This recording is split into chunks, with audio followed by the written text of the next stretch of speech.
Good morning, everyone. Welcome back to another Trndsttrs show, whatever we're calling this thing.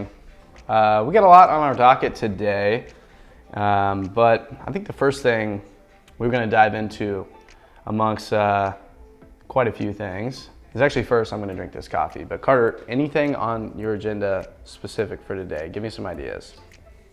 So I was thinking about what the future of business and entrepreneurship will look like for a lot of people after all this coronavirus passes through. Yes.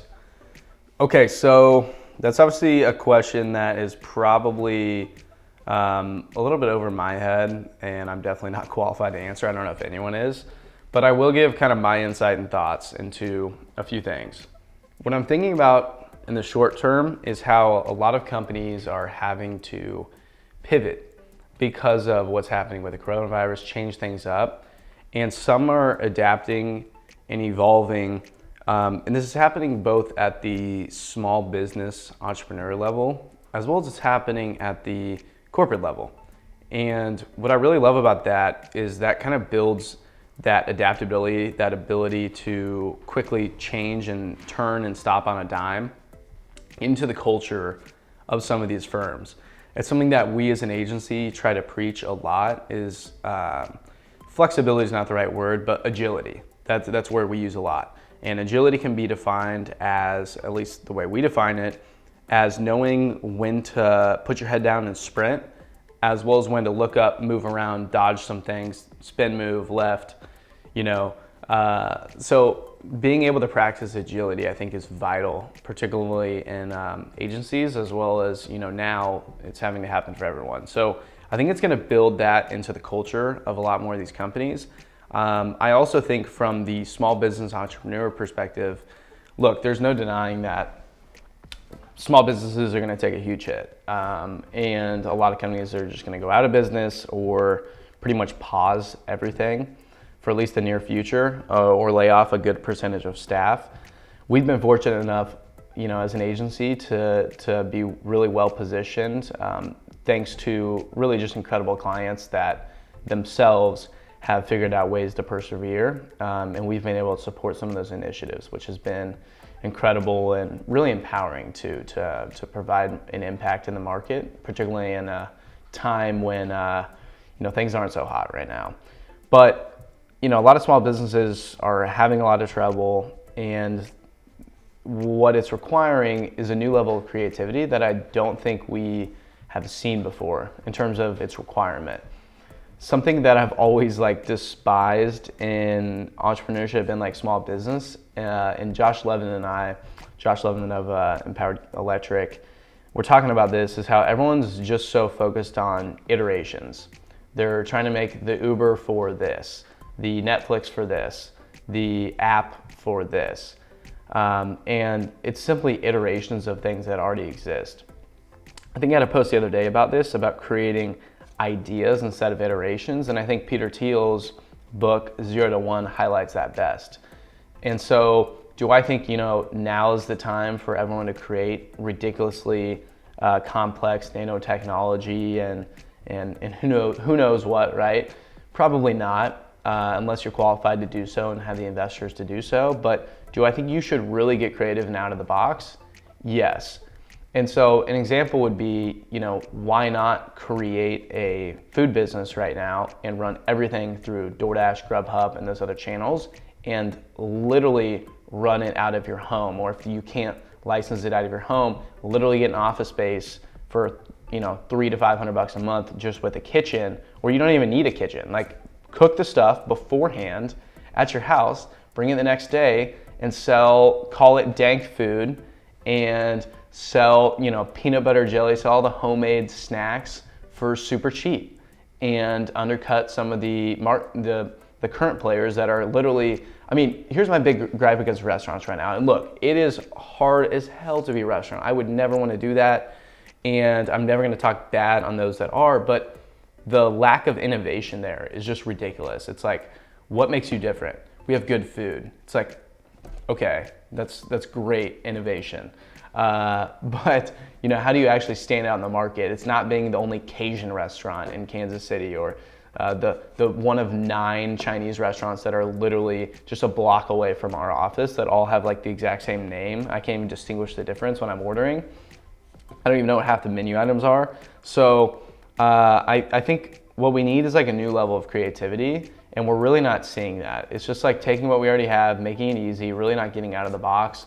So what I'm hoping for is that this necessity for creativity, for innovation, will actually create that pathway, that neurological pathway, and those systems, those processes, so on, for future innovation and more agility in the future for a lot of these firms. That's obviously my goal. We'll see how that plays out. But in terms of what the world is going to look like post-coronavirus, I suspect there to be a new level of innovation happening across a variety of fronts, and I expect us to ideally push new creative opportunities into the market. Now, one space in particular that is having a rough time, you could say, is going to be movie theaters. Most, if I'm correct, are closed down. I know the state of Georgia is opening up some as soon as next week, potentially. They do things different down in the South, but regardless, there's no denying that what's happening right now is not ideal for a lot of our movie theater friends. And so how are those players adapting, and how have they been adapting over the past decade? What's so interesting is that movie theaters used to be so iconic, so built into the culture, and that wasn't just 50 years ago. That was even when I was growing up as a 21-year-old. Netflix and things of that nature were not necessarily wildly popular yet. Blockbuster was a big thing. I remember going to Blockbuster, but I don't know if that took away directly from movie theaters. I still recall going to movie theaters quite consistently. Now, I would say over the past 7 years, I've maybe been to 4 movies in movie theaters total, and 2 of those were at movie events. One was at CinemaCon in Vegas, so you kind of just have to go. Another was for a business event, so really maybe only 2 consumer ones. And then even then, I'm sneaking in all my own snacks. I'm not spending $15 on popcorn. So those are things that it's been moving that way for the past decade, and you've been able to see it. The writing's been on the wall. And now I think that coronavirus, we'll have to see if this is the final blow for movie theaters as people continue to move digital. Now, when we talk about digital content specifically, Netflix tends to be the one that we always think of first. Then we think about Hulu, then we think about Disney Plus, and then we think about some other players in here, ESPN even having their own. Everyone is moving into the streaming game. Even Apple, Amazon, pretty much every major. Has Google done anything yet? I don't know if Google has. I'm surprised. I'm sure they've done something, right? But everyone's moving into the streaming space, and it makes a lot of sense from a brand perspective. That's the way the future is moving in terms of content. It's going to continue to move that way. But my question is, when is the tipping point of too much content? Right now, it seems like Netflix has a new production launching literally every week. We'll see if that slows down with this, pandemic going on. And then you think about Hulu and Disney, and there's just so many different channels, each with a plethora of content that they're either creating or that are more from independent sources that you might not ever see on a network, or that it's just past movies and shows and such that are kind of the fan favorites. So my question is when is that tipping point with content? And from my own personal perspective and opinion, I don't know if that tipping point exists in terms of actual sums of content. When you think about some of the biggest content creators, when you look at social media, you immediately think Gary Vaynerchuk. The dude posts 1 million times on every channel and is always in your face. And is the engagement always there? Certainly not. But is the overall reach and impressions probably in the top across social media? Yes. And then you think about most of the influencers, and it's very similar. And then you think about these new streaming networks, and there's always some new big hit show, movie. I know recently it's that Tiger thing. I don't even know. Tiger King, yes, of course. So, when is that tipping point of too much content, and how does this evolve? And what we're seeing with streaming wars, I think it's important to note this fact. This is ultimately about diversification of content, and ultimately content being a complete commodity. The fact that we can create a video here in just an office with a camera and myself blabbing about nonsense for a few minutes shows that pretty much anyone can. And I can also do it. I can pick up my phone and do it right here as well. And anyone can do that. And anyone now has the potential for distribution. They can push and promote that just about anywhere. Now, are we going to get on Netflix from this video? No, but are we going to probably try to get on it from some other video? Maybe, So now it's a lot easier to actually get onto those channels. And so those channels then matter a little bit less. Those pathways in which you see content, particularly when there's more of them. When there's only one Netflix, the content now on that platform has more authority. It is more vital in a sense, and because there's just less of it. But when there's Netflix, when there's Hulu, when there's Disney, when there's ESPN, when there's Apple, when there's Amazon, when there's all these different channels, now the question is, how do you separate yourself among those? And what all of them are moving to is creating their own content. What is Netflix doing? They're pumping all of their cash into new productions.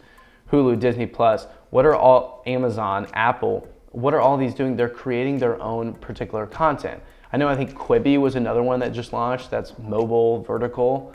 I know Pluto, there's all these different ones that are creating their own productions, then pushing it out on their own platform. And there's a reason for that, and that's a valuable lesson that we should all learn from. The reason they're doing that is because they want to build brand. They don't even care about the content that they're pushing out with their name on it. Do they want it to perform well? Yes, of course they do. But they care a lot less about that content and more the fact that it has that Netflix logo in the top left corner. It has that Amazon, that Apple. It was produced by those players. Because now that is the reason why you would get that particular streaming service. So my question to you is this. As you are personally creating content, as you're promoting brand content, business content, so on, are you becoming a media player, number one, like a lot of these big time brands and big time streaming platforms that are pushing towards that? And number two, are you actually branding your content to be specific, or are you simply creating content that will one day be commoditized? For example, if I break down a video right now about the top 10 tips for social media, that's already out there, and anyone can go create that. And anyone, well, not anyone, but a lot of people are qualified to speak on that particular subject, and that can be pushed anywhere. So me saying that in particular doesn't necessarily matter from our perspective. Is that kind of a sound topic? Does it kind of fit? Yes, of course, but it really doesn't help us as a brand.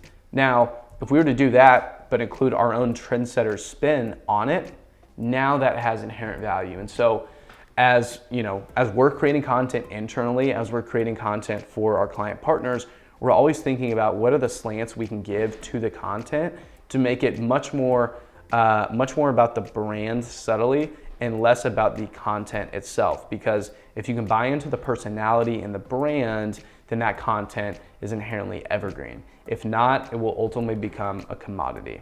Okay, so the other day I asked the team, because I think AMC headquarters is located in Kansas City, and I asked them a prompt. I said, if you are AMC right now, what would you do to diversify, or to, what was the specific question? How would you pivot during this coronavirus? So I'm gonna read off some answers from you, and then I will rank them. Carter, did you answer this prompt? I did not. God damn it. Okay, that's fine. We got some good ones though. Okay, so here's the first one from your boy Carson. They should pilot test an online platform that allows users to rent a movie theater movie for $20. Movie is available for 12 hours and then goes away type deal. AMC needs more tech. Also, a direct-to-consumer popcorn brand that ships buttered, caramel, cinnamon, and cheesy popcorn directly to your house to pair with the movies. Compete directly with Toppins type companies.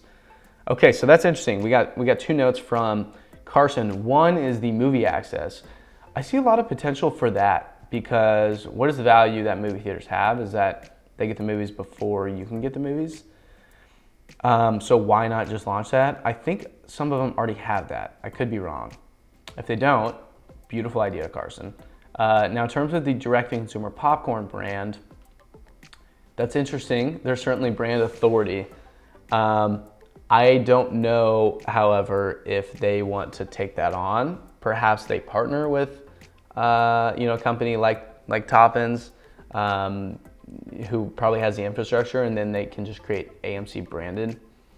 I assume they don't want to shift their movie theater to be a production site for popcorn, but who knows?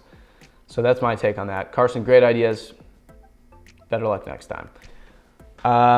Okay, this one's from Luke. They should create a VR, virtual reality, movie theater to premiere movies in. A lot of their current models predicated on the idea that the experience of seeing a movie for the first time matters, and this will continue to play on that, focusing on making it as unique of a journey as possible. Most movie theater companies are going to consider letting people rent movies online because it seems like the obvious option. Being unique in some way needs to be the play. Renting/viewing like Netflix undermines the whole selling point of the experience. They should try to create a unique viewing platform in whatever way possible. I don't know if VR is the answer, but they should be unique and use originality I don't even know what word that is, to grab market share from competitors with brands if they can. Okay, so long story short, which is always the case with Luke's ideas, they should likely leverage some sort of VR, virtual reality, or even augmented reality technology. Now, I haven't seen a full movie be able to do this. Netflix did something very interesting a while back. They launched something called Bandersnatch. Is that correct? Do you remember that? I think that's the right word. Bander something, right? And what it was a choose your own journey movie. And it was kind of wild. I actually literally remember pulling it up, and then I'm going through it, and I was like, it kind of hinted at it at the beginning, and I had, I sort of was cognitive of it. And then it like popped up on the screen. It was like, pick your cereal. And I was like, oh, whoa, it's gonna be this movie. So it was wild. I was never able to actually figure it out. I heard that the actual movie, if you pick all the right pathways, will only be about like 2 hours. But within that, because they have to build out scenes for all of that, it was actually like 10 hours worth of movie footage. So that's wild to me. And just so you guys know, literally like if you pick the wrong path, you would like die like a couple scenes later. And so then you had to like restep, like what should you have chosen the first time, like all these different things. So it was wild and wildly engaging. Virtual reality, it's gonna have its time, it's gonna have its place. I'm surprised that it hasn't happened sooner, honestly. But I think it's just a matter of time with virtual reality. The question will be, who wins in that space? Is it the tech that then creates the content? So maybe Google makes the virtual reality, thus then they create the content because then they kind of have the upper edge. Or is it more so the actual tech becomes commoditized and then the content, there's just so little actual VR movie content out there. And then even then, from a production standpoint, how do current productions shift to include VR technology, which I would assume is not wildly easy to film for. So incredible ideas, my friend. Let's see the last one from Isai. Teaming up with streaming services for official watch parties. Imagine like an official AMC and Netflix sponsored Stranger Things watch party with concessions and memorabilia that match the show. It'll keep people in the theater for hours and concession sales would skyrocket. Okay, so I really like the idea. The problem is I don't think Netflix would do that probably. Partner with AMC for a physical watch of something. Maybe they would, I don't know, but to me that doesn't seem like as much viability. And whenever you're trying to partner to competitors, Totally that doesn't end well. But all across the board, those were great ideas. I think I'm gonna roll with Luke's as the winner here. So Luke, you win a special prize, come on down. But yeah, I think VR and AR is probably the most interesting one in this particular arena. It is going to impact things at a scale that we haven't seen before, and I could probably talk about that for another few hours, but I'll cut myself off for now. Carter essentially asked, instead of trying to fight with someone who's probably gonna kick your ass, does it make more sense to instead just wait it out and then launch a campaign accordingly? Now, would that campaign be driving to physical, though? Movie theaters? Yeah. Okay. So, for example, So we're not shifting their business model. No. Got it. So, like, for example, if they could, when they reopen all the movie theaters, Yeah. they could, like, revamp the inside, but make it look older, and then bring out old movies. Oh. Never got that movie experience the first time. That is Because like how Luke said, people Yeah. get it for the experience. definitely. Yeah, and that's what movies sell on. Like if you actually go watch a movie, I know like in the intro trailer, they always try to talk about like the experience and like all this, and they make it seem so intense when really you're just in a dark room with like a ton of people you don't know. It's kind of sketch in my opinion. But no, I get it. I mean, look, going to the movies is built into American culture. It's huge. Now, here's my thoughts on that. Would a campaign like that work for AMC? Yes, 100%. And do I think it would be really successful? Yes. But I think we're just delaying the inevitable. What I mean by that is movie theaters, I could be wrong here. I don't believe they're gonna be around for long. No, let me just say, movie theaters are not gonna be around for the long haul. It really doesn't make sense to have movie theaters. Like, why do I need to go somewhere to consume something? Anything that adds steps into the consumer journey is ultimately gonna go away at some point.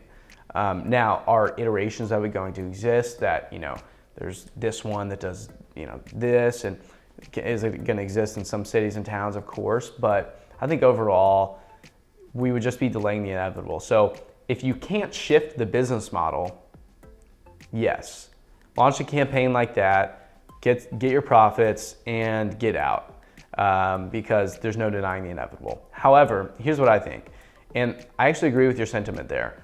Don't bring a knife to a gunfight, right? If you're AMC, don't try to beat or siphon away from Netflix, Hulu, some of these others, because you're gonna get your ass kicked. So instead, what I'd recommend is either launching that campaign alternative. I see that as a last resort. But in the short term, what I think is you really need to invest and overhaul into VR and AR. Because if you can create that model, we inevitably know that that is without a doubt the future. And if you can control that and the content on that, then what you'll actually be able to do is wipe the floor with those that seem like innovators right now, such as Netflix, Hulu, Disney+. I'm sure those are all working on that VR, AR currently, but if you can create the better iteration and have your content be the only content on that channel, that platform, then I think you're gonna win that particular space. So that's what I would recommend. However, obviously movie theaters, they don't necessarily own the content. They're just licensing that out. So that makes things tricky. So you would literally have to be the one creating the device, of which now we're trying to get AMC, some of these other players, to create that technology infrastructure into their business model.